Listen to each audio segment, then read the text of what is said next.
Então vamos lá. Olá, ouvinte, iniciamos o nosso primeiro encontro. Seja muito bem-vindo ao SBQ Talk, o podcast da Sociedade Brasileira do Quadril. Aqui vamos esclarecer as principais dúvidas acerca das doenças que acometem o quadril, desde o diagnóstico, passando pelo tratamento, o tempo de recuperação, em quais casos está indicado o uso das próteses, quais os critérios para a escolha dos materiais. Se você tem alguma dúvida ou foi diagnosticado recentemente, ou mesmo tem um amigo, familiar com essa patologia, pode ficar ligado aqui conosco. Eu sou Tiago Gomes, médico ortopedista e membro da Sociedade Brasileira do Quadril, e vou conduzir a nossa conversa de hoje. Já que esse é o nosso primeiro programa, que tal começarmos pelo começo de tudo? Cirurgia do quadril no Brasil. De onde viemos e para onde vamos? Este é o nosso tema de hoje. Antes de falarmos da cirurgia do quadril no Brasil, não podemos deixar de lembrar de mencionar o professor Dr. John Chanley, que foi nascido dia 29 de agosto de 1911, razão pela qual essa data foi escolhida como a data do cirurgião do quadril da SBQ, e é considerado um dos pioneiros e mais importantes profissionais da área da cirurgia do quadril. O britânico foi conhecido como o pai da artroplastia moderna, por suas contribuições científicas que mudaram a história da ortopedia mundial. Além disso, o trabalho desenvolvido na Inglaterra, no Wright Hospital, pelo médico, estabeleceu o chamado padrão ouro para os procedimentos cirúrgicos da substituição articular do quadril na época, e os princípios desenvolvidos por Chanley se tornaram referência para cirurgiões e hospitais em todo o mundo. Então, estamos aqui para comentar um pouco mais sobre esse assunto e sobre a história da cirurgia do quadril no Brasil, com o professor Dr. Marco Pedroni, presidente da Sociedade Brasileira do Quadril, e com o professor Dr. Rudelli Sérgio, fundador do então Comitê de Cirurgia do Quadril e ex-presidente da Sociedade Brasileira do Quadril e amigo pessoal do Dr. Chan. Então, vamos começar aqui, Dr. Rudelli, perguntando para o senhor como é que foi o início da cirurgia do quadril no Brasil. Obrigado, bem-vindo. Obrigado. Eu te agradeço por todas as palavras elogiosas. E, Tiago, eu quero te dizer de que o começo, vamos dizer assim, tudo isso, não foi fácil, porque você deve considerar que nós começamos, por exemplo, depois de 4 anos de deixar-me estudo e depois voltar, bom, pouco importa isso, mas apenas para vocês perceberem que me formei em 66, né, com 28 anos de idade.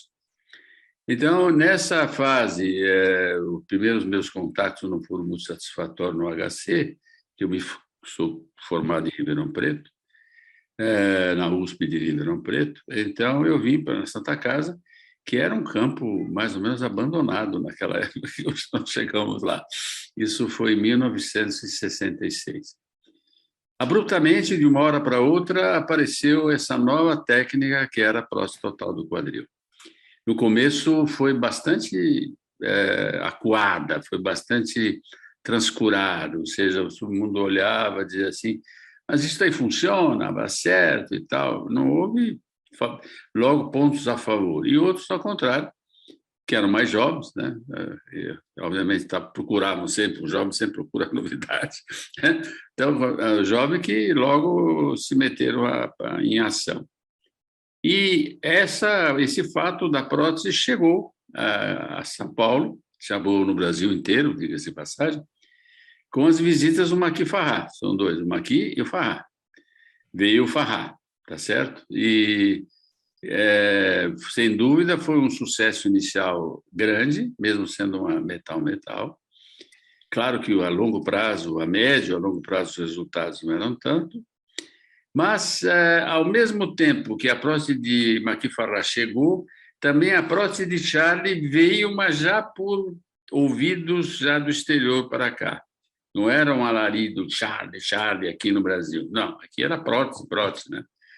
E nós começamos fazendo. E os mais jovens eram mais ativos, e principalmente em serviço naquela época, que podia se arriscar mais, né? Claro, um HC, uma Santa Casa. Era óbvio que uma novidade que você fizesse, que ninguém podia te responder se era A bom ou B bom, um começo desse, o jovem se sente muito mais entusiasta, se sente muito mais atraído a fazer isso e ter uma experiência, se possível, até pessoal. E foi o que aconteceu. Eu, no prazo de menos de 2 anos, já tinha mais de 150 próteses de Maqui feitas. Então, enquanto outros estavam ainda começando e tal, eu já estava lá. Mesmo em outros hospitais, por quê? Porque nesses outros hospitais, nós não tínhamos ferrolho de um chefe prepotente. O professor Hungria nunca foi prepotente. O professor Hungria foi um cara maravilhoso. Né?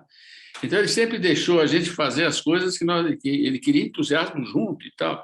Enquanto que nós, em outros hospitais, não vamos citar nome, o próprio chefe do hospital, o próprio chefe do serviço é que queria fazer aquilo. Dizia, não, isso aqui quem faz sou eu. Graças a Deus, porque eles operavam mal, não operavam tão bem, então, ou havia, então, essa facilidade da gente crescer. E, realmente, nós crescemos com isso. Mas existia em nós a imagem do Charlie.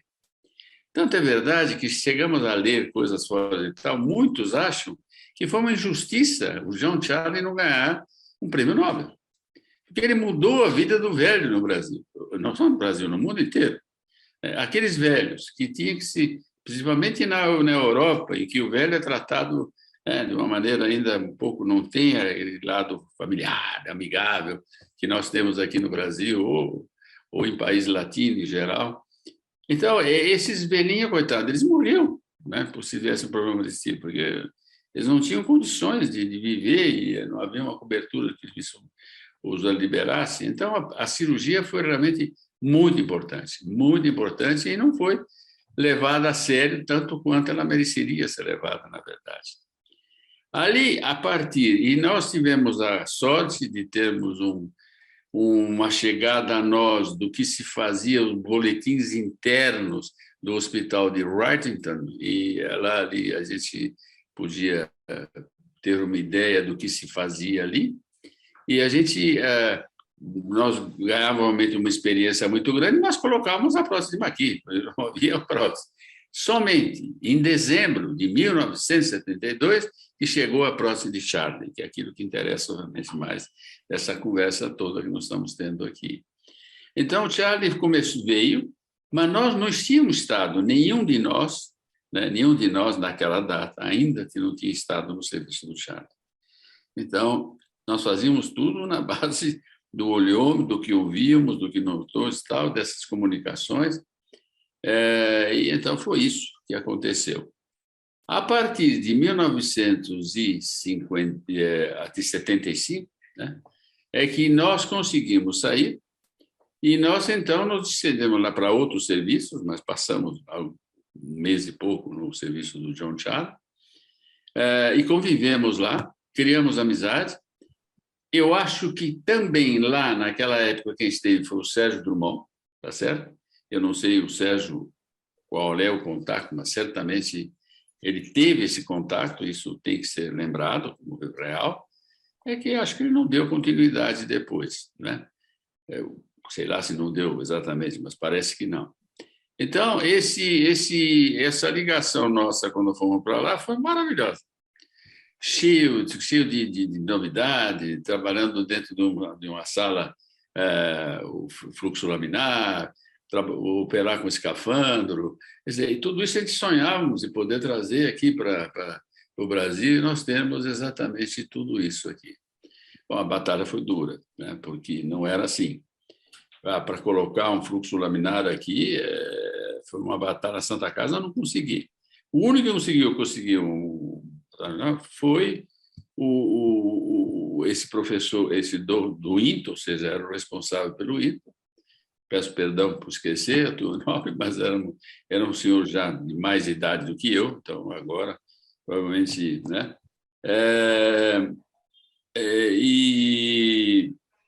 E vamos assim, e assim a coisa foi crescendo, mas principalmente começou a vir para cá o Mike Wroblewski. Esse Mike Wroblewski, que era assistente, havia o Murphy, né, que era assistente também do Charlie, havia o Hardy, que era também assistente do Charlie, mas na Inglaterra o nome assistente é diferente, não tem esse nosso assistente, então você me obedece, não. Cada um tem os seus doentes, cada um tem os seus pontos de vista.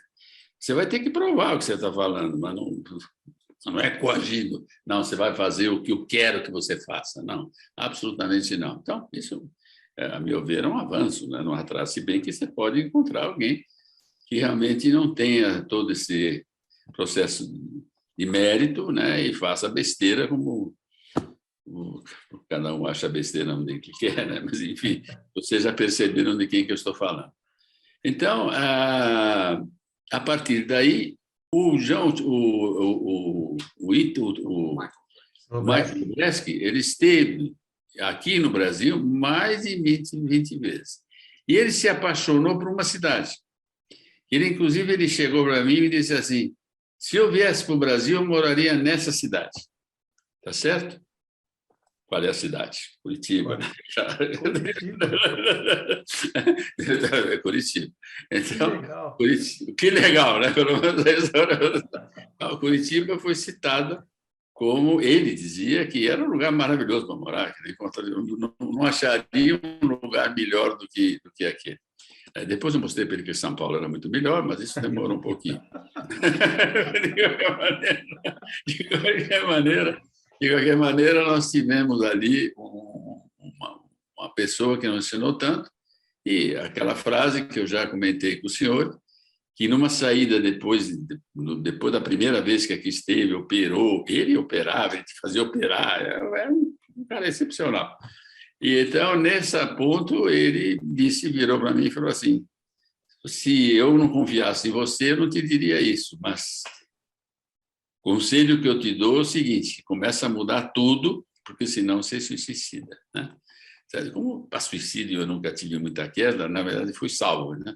Mas de qualquer maneira isso existe e existiu mesmo, e é uma frase, eu acho lapidar dele, né? Do qual só me interessa, porque aí que eu virei para ele, então senta aqui, Michael, e vamos lá, vamos começar pelas idiotices maiores, que na próxima vez eu não vai ser. E foi engraçado, porque eu olhava para ele e falava, como é? Estou começando? Está com a água no joelho. E como é que está? Não, agora você está começando a nadar. Né? Melhorando. Melhorou, né? Aí ele me disse, né? Depois eu disse, você está nadando. E bem, eu acho que agora você tem que começar a cuidar, porque vai ter muito nego contra você. No caso, foi a frase que ele disse numa situação dessa. É interessante, né? Bom, muito bom. Doutor Rubel, e a SBQ? Como é que foi assim o embrião da... O SBQ foi o seguinte, nós tivemos a ideia de fazer a sociedade de quadril, naquele tempo só havia no fim de 90, desculpe, no fim de 70, começo de 80, só havia a sociedade do pé, do Mamanionapo. O resto não havia sociedade. E eu era secretário da Sociedade Brasileira de Quadril. E ortopedia. Normal, eu fazia parte do esquema do comissão de estudo que fazia para o exame, para dar o título de especialista. Comissão de ensino e treinamento. Estava bem ligado ali. E eu sempre tive a impressão de que, no momento que a sociedade perdesse o domínio dos comitês, ou seja, fizesse um comitê, esse comitê ia se tornar independente, sem dúvida nenhuma, porque não haveria por que ficar. E então, né, com esse processo todo que estava em via, eu fui contra a formação da Sociedade Brasileira de Quadril, mas se formou o comitê.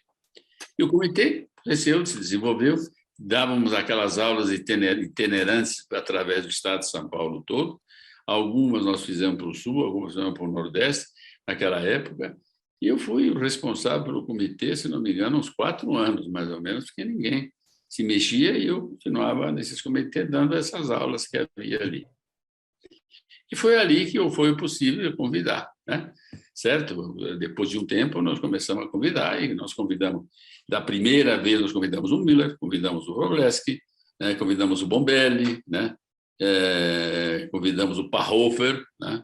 E assim vai. Enfim, esses congressos foram bem, acho que a sociedade tem isso bem marcado, foram naquele hotel que o interior é furado, como é que chama? Maxud Plaza. Maxud, exatamente. Maxud Foi feito Plaza. no Maxud, e o segundo foi feito no Hilton, lá embaixo, perto do Ipiranga, da Rodovia de Ipiranga. E sim, fizemos esses dois congressos. E o segundo, aí colocado como do comitê, eu fui ovacionado e deram novamente a voz do comitê, né?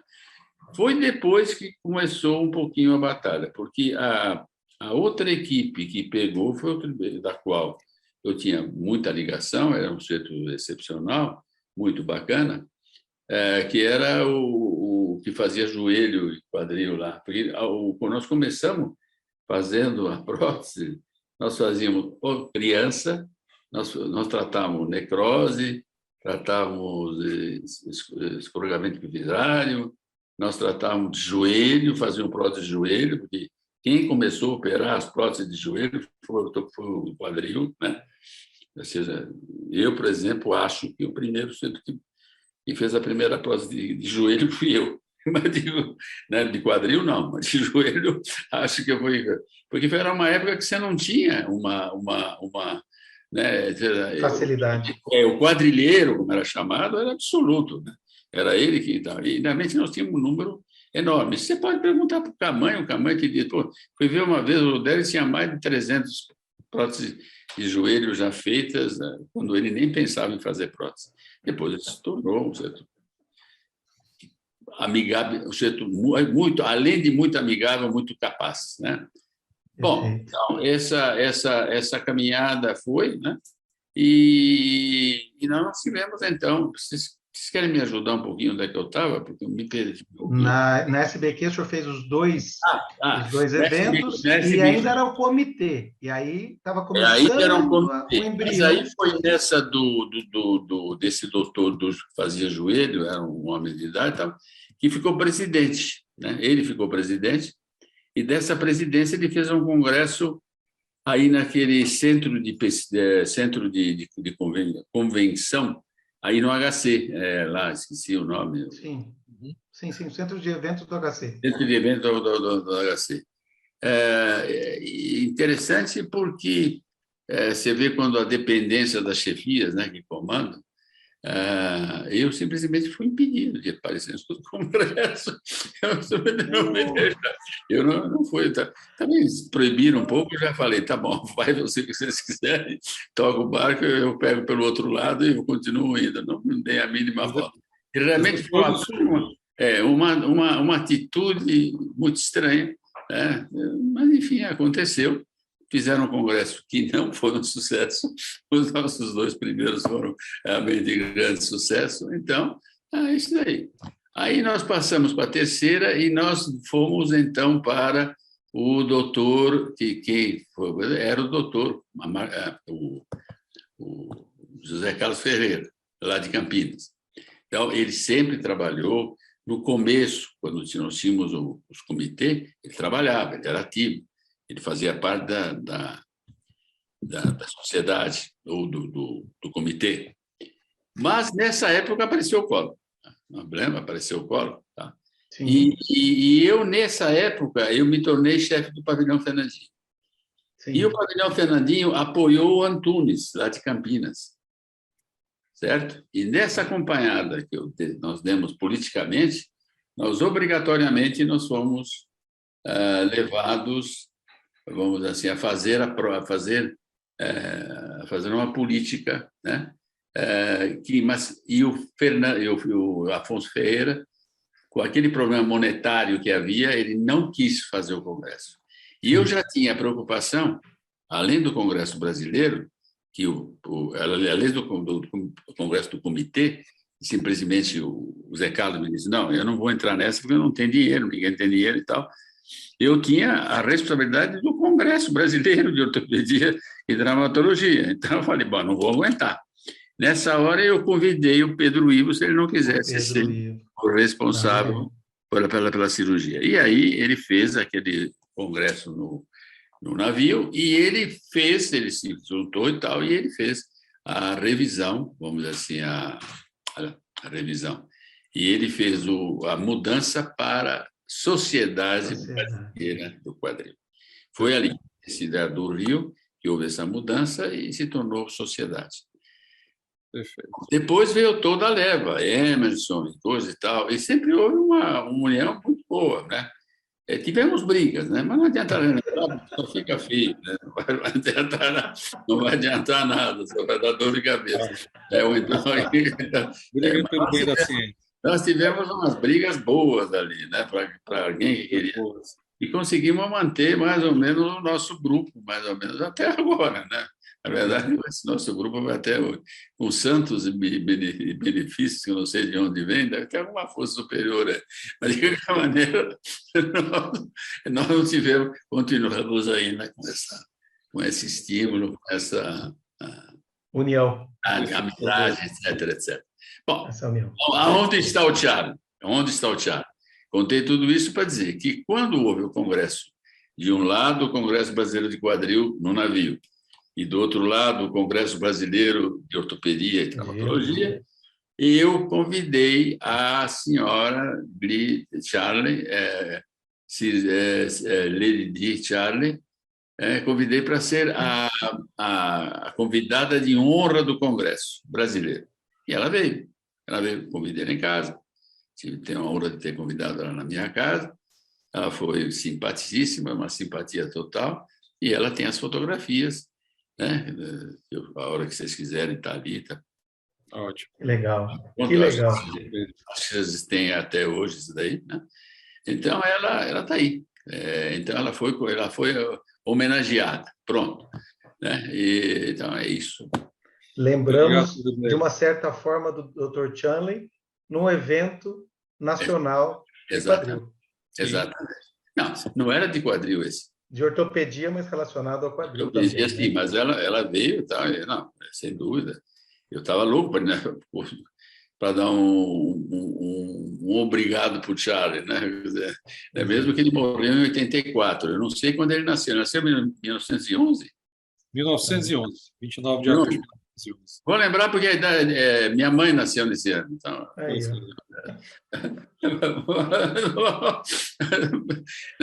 Uma forma carinhosa de lembrar. Como é? É uma forma carinhosa de lembrar. Carinhosa de lembrar, claro. Perfeito. Então, mas ele morreu em 84, né? Perfeito. Certo. E aí tem historinhas aí lá atrás, mas acho que gostaria que não vou interessar muito. Não vou interessar muito. E nem que vocês vão tirar o que vocês querem tirar daí, né? Não, deixar tudo. Pior é que quando o Charlie morreu, o Wroblewski estava viajando. E quando ele voltou, havia o Charlie e havia o primeiro assistente. Eles não decidem, cada um decide pelos seus doentes, mas eles têm essa hierarquia, pelo menos oficial, para decidirem se faz um banheiro ali ou não. Tem coisa, mas eles que decidem. Então, simplesmente o Wroblewski, quando voltou, de tudo, dos esteiros e tal, toda a mobília dele, do escritório dele, estava no meio do corredor. Quem fez isso? Adivinha quem fez isso? Eu dou foi aquele que não fazia ostomia do grande trocante. Eu não sei se a ostomia do grande trocante tem algum problema, alguma coisa, ou se deixa de ter. Não. Então, eu criei um ódio por esse senhor, tá certo? Mesmo ele sempre sendo muito educado com ele. Também eu era educado com ele, é claro, a casa era dele, mas só faltava ser deseducado. Mas por dentro eu queria que caísse algum móvel na cabeça dele, não há nenhuma dúvida quanto a isso. Dizem que a inveja de homem é terrível, né, doutor? A inveja dele pelo chefe. Mas como é que chama lá? Meu Deus. O que dizia? Wroblewski? Vanity, my best thing. Deixa eu pensar nisso, tem importância isso daí. Perfeito. Tiago, você está meio agitado lá, o que você quer? Pode perguntar. Não, é pela questão do tempo, doutor. Né? Mas a conversa está maravilhosa, viu? É maravilhosa. Maravilhosa. A gente está encantado aqui, porque é muita história, e é a história da cirurgia do quadril, e a gente precisa saber. Pode crer que é. Os nossos membros precisam saber disso para saber para onde eles vão, né? E eu queria falar agora, só puxar um pouquinho para o presidente, né, para ele me falar um pouco o que ele considera hoje o papel da Sociedade Brasileira do Quadril e o que está vindo aí de novidade, o que você acha que as pessoas podem se beneficiar no futuro dessa especialidade, presidente? Tiago, quem não tem história e quem não tem memória não tem futuro, né? E a sociedade, como o Dr. Rudelli acabou de falar, o professor Rudelli, que com muito orgulho eu falo isso, foi meu professor, ele contou, não foi fácil no início. A organização da sociedade, a organização dos seus membros, ela passou por várias fases, e algumas vezes até com aspectos conflitantes, mas ela sempre conseguiu superar tudo isso e continua ser unida. Como o professor Rudelli comentou, o nosso grupo continua, e o nosso grupo é o mesmo sempre. Esse grupo ele tornou uma sociedade forte, científica, atuante, né, respeitada, não só no Brasil, mas também no exterior.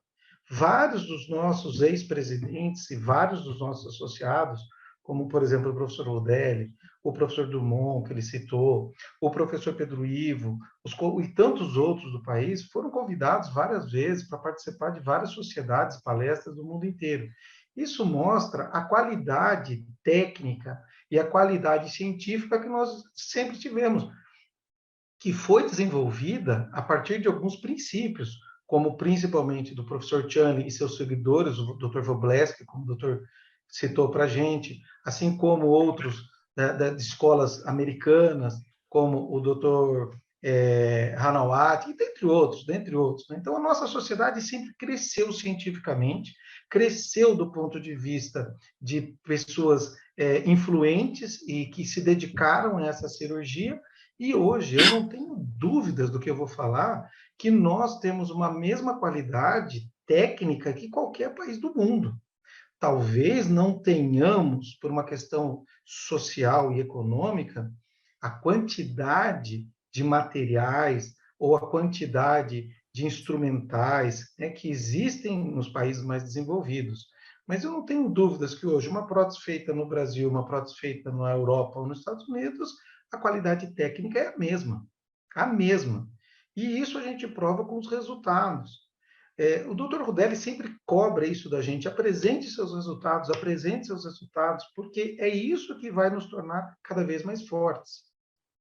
Além da parte das próteses e das artroplastias, né, propriamente dito, da melhora da técnica, dos instrumentais e da qualidade dos cirurgiões, até pelo próprio treinamento que nossos serviços credenciados dão aos novos cirurgiões, nós estamos entrando em uma situação de novidade técnica, que são as cirurgias preservadoras do quadril, que ainda tem muita coisa para ser mostrada. Porque existe na mídia uma influência muito grande da mídia para querer botar coisas novas para a gente. Né? Perdão, engasguei. Uma água, presidente. E isso, ela tem que ser feita devagar, com cuidado, para que a gente não possa passar por cima de algumas situações técnicas e algumas situações que precisam ser provadas antes de serem divulgadas. Mas o que eu quero resumir com isso, que a sociedade continua se modernizando. Não somente dentro daquela situação que começou ou que se aperfeiçoou com o professor Chanley e seus discípulos, mas hoje com situações de cirurgia de artroscopia, com determinadas cirurgias de reconstrução do quadril, e isso é muito importante, essa continuidade na técnica cirúrgica, essa continuidade da ciência e principalmente do preparo dos futuros cirurgiões, que é o nosso objetivo maior dentro da nossa sociedade. Aperfeiçoar o ensino aos novos cirurgiões, respeitando a história dos mais velhos, aprendendo com os erros dos mais velhos, para não se repetir isso com os mais novos. Hoje é essa a situação da nossa SBQ.